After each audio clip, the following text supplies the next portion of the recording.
Good afternoon, ladies and gentlemen. The People's Coalition Cabinet held its 18th meeting this year, and the decisions made at that meeting of Cabinet include the following.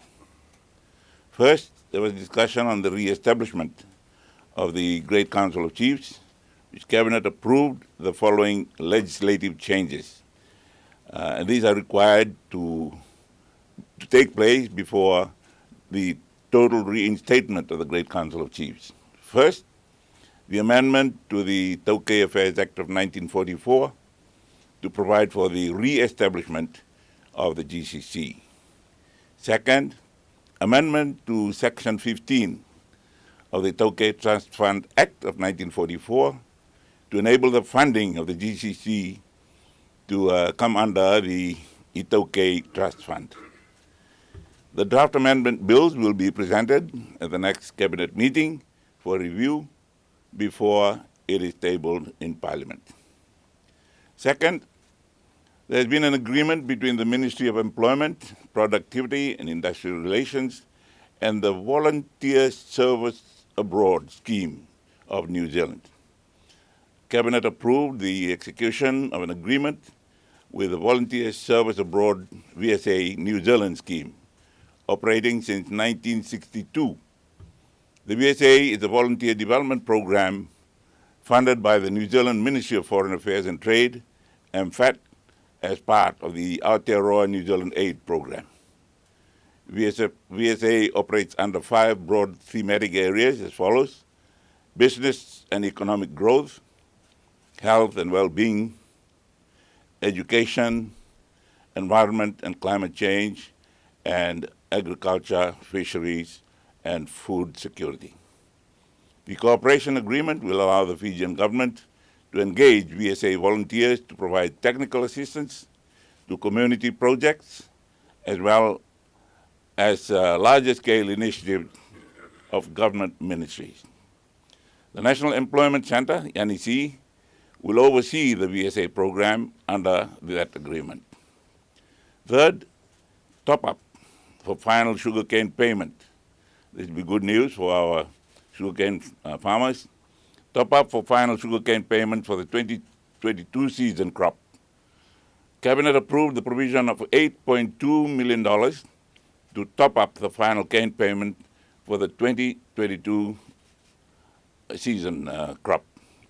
Cabinet approved the release of $8.2 million to top up that payment by $5 per ton, which will increase the final payment to $6.15 per ton and further increase the total cane payment for 2022 crop season to a historic record of $91.38 per ton. Under the Master Award, sugarcane farmers are paid in 5 installments. The first payment, known as the delivery payment, is made during harvesting. The second payment is usually made in January after cane crushing stops.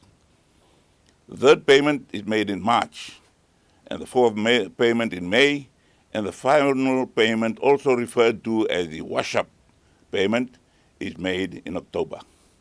The final payment for the 2022 season crop will be paid to cane farmers before the 31st of October this year. Growth reset. Cabinet approved a new phase of economic reforms to be undertaken by the coalition government, the Growth Reset Package.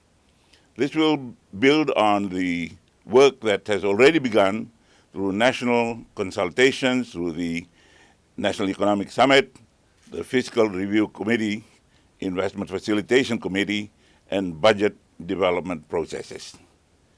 The Growth Reset Package will focus on legislative reforms for investment rules, short and long-term immigration, and energy generation, environment and planning laws, foreign land ownership, and the Growth Reset Package complements the work of the Investment Facilitation Committee established by Cabinet earlier this year to examine business processes. The first phase of the Growth Reset Package will focus on issues identified by businesses and investors as impediments to economic progress. These are as follows. The immigration and work permit process.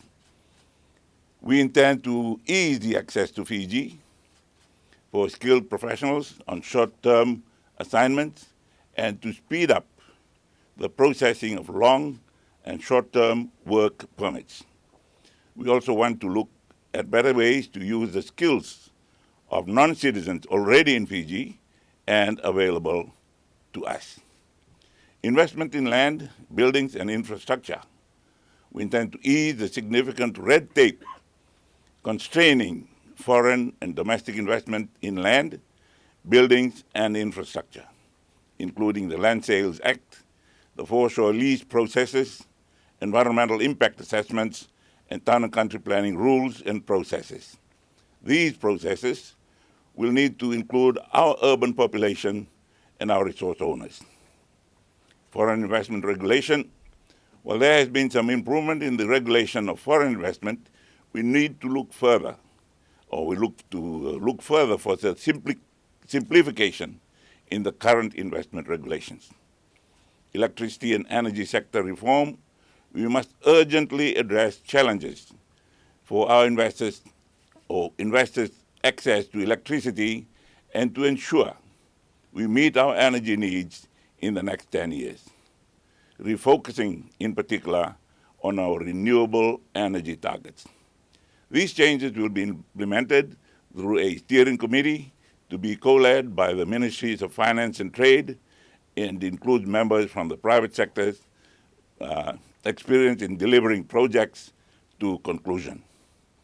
Progress will be coordinated and monitored through the Ministry of Finance's Strategic Planning Office.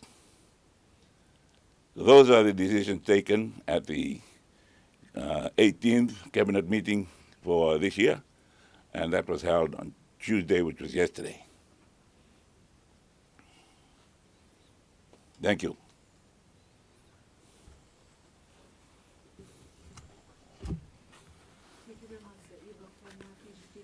Just in terms of the first item on the cabinet meeting yesterday, it stated that we've met on the GCC issue. Maybe there's a lot of discussions been going on. When will the people of Fiji expect the first fully fledged GCC meeting to sit?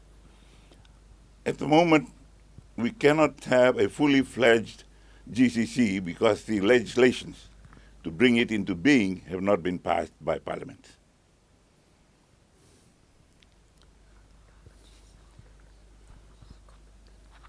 Sir, will you be able to give an update on the GCC complex?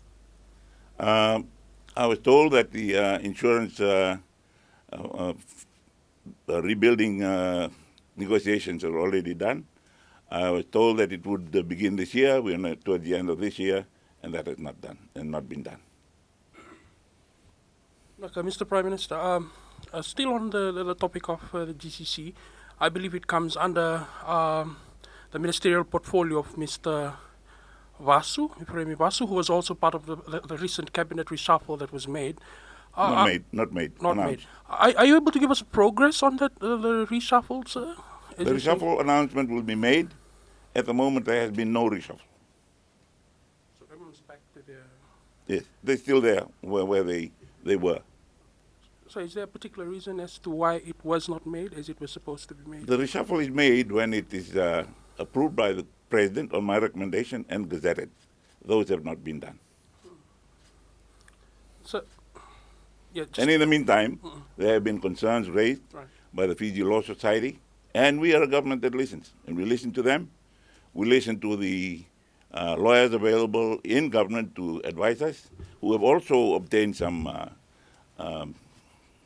private legal advice. All those are taken into account. When I make the announcement, you will know why. So you had earlier made the announcement on the 13th of this month on the particular reshuffle. Correct. That is in question at the moment. So there has been so many questions on the person or who actually was advising you when that reshuffle was made, because we are currently in a scenario, sir, that we had to withdraw all those announcements. No need to make such announcements. They say that they were things that were intended, and you do not pass a judgment on an intention.